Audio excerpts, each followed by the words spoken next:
Tiga space agencies bukan kerajaan yang famous dekat dunia ni antaranya SpaceX oleh Elon Musk, Blue Origin oleh Jeff Bezos dan juga Virgin Galactic oleh Richard Branson. Tiga individu ni, mereka ada impian ataupun cita-cita yang hampir sama, which is mereka nak buat space flight sebagai satu benda yang tak mustahil untuk orang awam macam kita. Hari Ahad hari tu, 11 Julai, Richard Branson telah merealisasikan impian dia ataupun cita-cita dia apabila dia dan juga 3 orang crewmate sat lain dan juga 2 orang pilot telah pergi ataupun masuki ruang angkasa.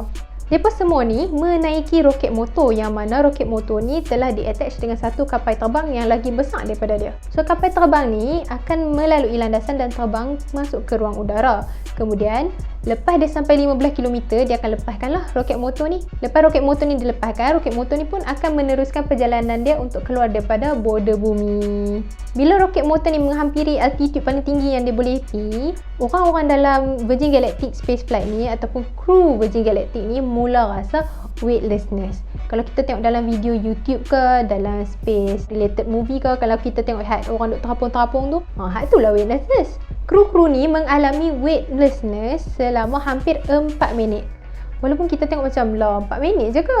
Sebenarnya 4 minit ni adalah pengalaman yang tidak ternilai untuk mereka sendiri experience berada di luar angkasa dengan weightlessness dan juga dapat melihat bumi daripada ruang angkasa. Selepas mereka mengalami weightlessness tu, mereka akan kembali ke bumi. Saja dia punya flight sebenarnya.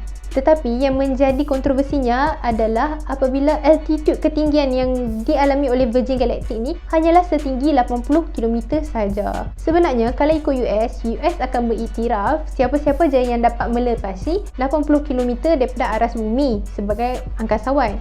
Tetapi kebanyakan negara akan mengikut common line, which is common line ni kalau hampa melepasi 100 km daripada aras laut, barulah hampa diiktiraf sebagai angkasawan. Tapi walau macam mana pun, bila mereka sampai bumi, kru-kru ni telah dipasangkan astronaut crew pin oleh Commander Chris Hadfield, iaitu angkasawan Kanada, yang mana mereka ni sebenarnya diiktiraf lah oleh US sebagai angkasawan walaupun bukan angkasawan yang sampai ke ISS. Sebelum Virgin Galactic nak buka mereka punya space flight ni kepada orang awam, mereka akan buat a few test flight lah, yang mana hari Ahad hari itu pun termasuk dalam salah satu test flight yang mereka buat.